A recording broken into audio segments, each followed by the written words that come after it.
So today we're going to take a look and a listen to Senator Bernie Sanders. He's going to talk about this bipartisan infrastructure bill and why he is not in support of it, as well as he's going to talk about his plan, so what he wants to do when it comes to an infrastructure bill. But first off, you guys can do me a favor, please hit the like button. It does help with the YouTube algorithm. Also, please subscribe to the channel. Hit that little bell notification. That way you'll get notified anytime we put out a video. So let's go ahead and take a look and a listen to Bernie Sanders. Here we go. Is Senator Bernie Sanders of Vermont. He's, of course, the chair of the Senate Budget Committee. Senator Sanders, welcome back to Meet the Press, and happy Father's Day.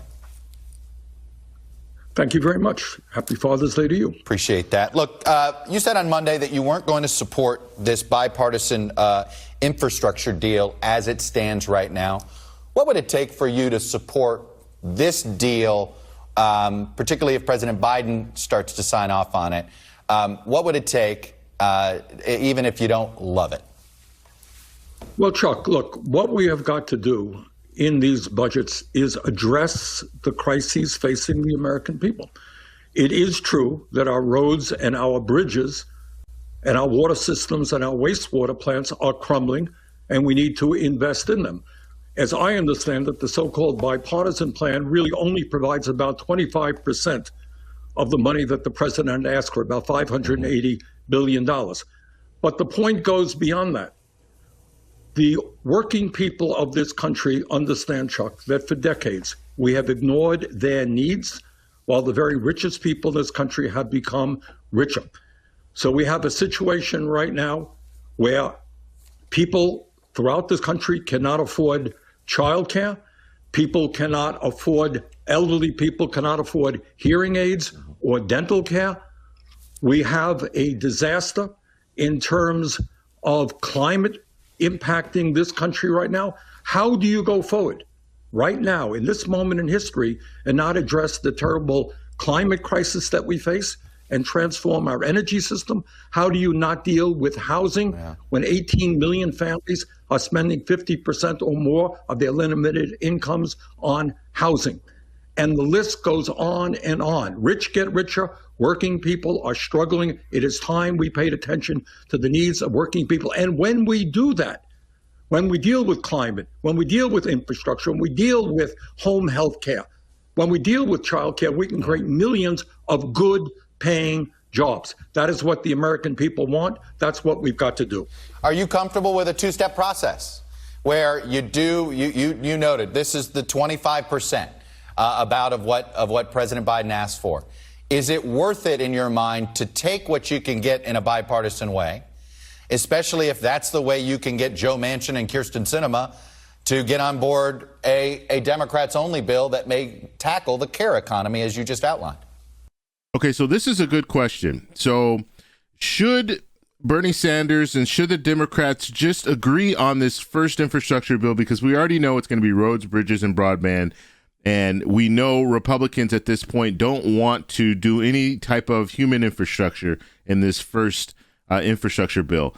So just go with what the Democrats and Republicans can agree upon, get that done with this infrastructure bill, and then look to Senator Manchin and look to Senator Sinema and say, look, we agreed upon, made this bipartisan, this first infrastructure bill. So let's go ahead and move forward with the American Families Plan and make this human infrastructure bill much larger and encompass a lot more. Should you trust Senator Manchin and Senator Sinema basically to come on board with the American Families Plan if they work out some type of a bipartisan agreement on the first infrastructure bill? That's the question. Well, look, as I said, what is in the bipartisan bill in terms of spending is, from what I can see, mostly good. It is roads and bridges, and we need to do that. That is what we are proposing in our legislation, but in much greater numbers.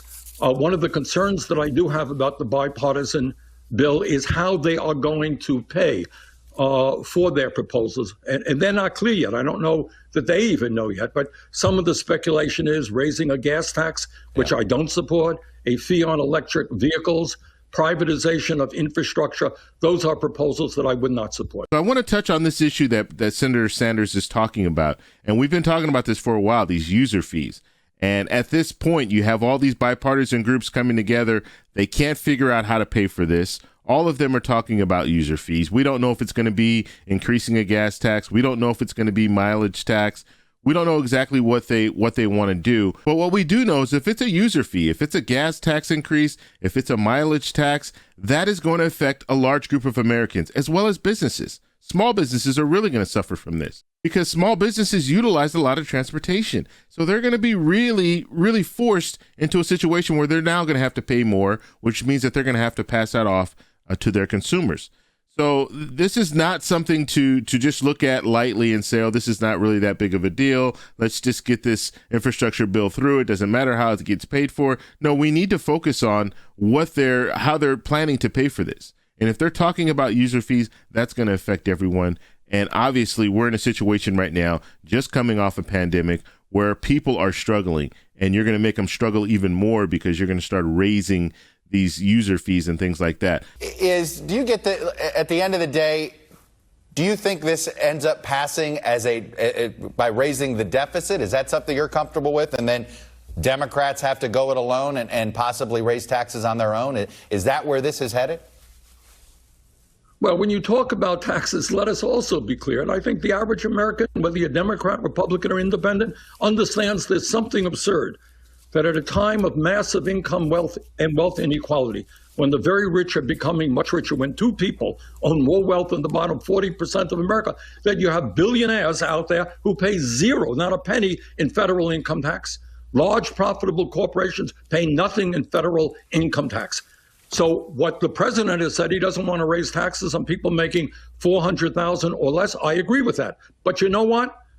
In order to lower the cost of prescription drugs, in order to deal with paid family and medical leave, because we're the only major country on earth that doesn't provide that, yes, we are going to have to ask the wealthy and the powerful to start paying their fair share of taxes. I want to go back because you kind of ducked the question the first time. Would you support or at least vow not to kill the bipartisan deal if you got a commitment from the president and some of those centrist senators to support a larger attempt to sort of a Part 2 Democrats-only reconciliation bill? Well, Chuck, I don't know that anybody could give you an honest answer for that because nobody really knows what is going to be in this bipartisan agreement and how it is going to be paid for. So if it is roads and bridges, yeah, of course we need to do that, and I support that. If it is regressive taxation, Gotcha. Raising the gas tax or a fee on electric vehicles or the privatization of infrastructure, no, I wouldn't support it. But we don't have the details right now. Let me ask you about... And that's a good point. Like, you have these different groups coming out with all these different proposals, and they're not really telling you exactly what they're going to do when it comes to paying for this. And I've been saying this for a month, almost a month and a half now, as far as this is the big problem. The big problem is not the top line number. It's not the $1 trillion or 1.7 trillion or 1.2 trillion or 568 billion. It's not that. It's how are you going to pay for it? That is where we need to be focused because that is where it all matters. If we can't figure out how to pay for it, it could be a $5 infrastructure bill. If you can't figure out how to pay for it, it's not going to get done. About Obamacare, the Supreme Court ruling this week. This is the third one, and I even heard Republican senators say, okay, no more, no mas. They're not going to try to kill Obamacare anymore. You were a reluctant supporter of it. You preferred something bigger, Medicare for all. Where is your priority now? Making Obamacare closer to your vision on Medicare for all, lowering, doing things like that? Or do you still think in the future Obamacare should be scrapped and replaced? Well, it's not Obamacare has done a lot of good for a lot of people. That's clearly the fact, and I support that. But at the end of the day, Chuck, we are the only major country on earth that doesn't guarantee health care to all people is right. We are spending roughly twice as much per capita on health care as do the people of any other country, and 90 million of us are uninsured or underinsured. We pay by far the highest prices in the world for prescription drugs. We don't have enough doctors and nurses and dentists, especially in underserved rural areas. Mm-hmm. This is not a system that is working. We pay a fortune. We don't get good value. My own view is that we must move to a Medicare for all single-payer program. And by the way, there is growing support to at least right now expand Medicare to cover dental, to cover hearing, Right. to cover eyeglasses. It is outrageous that millions of seniors have trouble eating because they can't afford dentures. And I want you guys in the comment section, let me know what you guys think, how you guys feel about Medicare for all. So do you guys think that that's something that we should be striving to move forward towards, or is this something that we should keep it the way it is? Is it working right now, I guess, basically is what I'm asking. Very quickly, there's a campaign by some groups, actually, that are very supportive of you throughout the years, that are calling on Justice Stephen Breyer to retire. Among one campaign ad, it is time for Justice Stephen Breyer to announce his intent to retire from the Supreme Court. Do you think this pressure campaign is appropriate, and would you like to see him retire now? No, I will let the judge make his own decision. I'm not going to tell him what to do. Senator Bernie Sanders, the independent progressive from Vermont, I appreciate you coming on and sharing your perspective with us. Thank you. Okay, so that was Bernie Sanders. Now, I will be doing another video because the next part of the interview was Senator Portman, so I do want to follow that and do a separate video. I just don't want to make this video too long. But you heard Bernie Sanders. You heard the senator there talking about what he thinks should happen when it comes to this infrastructure bill. Let's get past the first one. They're going to have to figure out how to pay for it and then move into the American Families Plan. Now, what Bernie Sanders wants to do, he wants to have a $6 trillion bill, basically put everything together and pass it that way instead of doing just an infrastructure bill, this infrastructure bill first, the roads, bridges, and broadband, and then moving forward with another infrastructure bill. He wants to do one bill that has everything in it. But he is still open, as he stated. He's still open to an infrastructure bill that has one part first and then do the second part later. But the pay-fors, that is the focus. So I want to know what you guys think about this. Let me know what your comments are down below. If you like this video, please give me a thumbs up. Please subscribe for more, and I'll talk to you in the next one. Bye.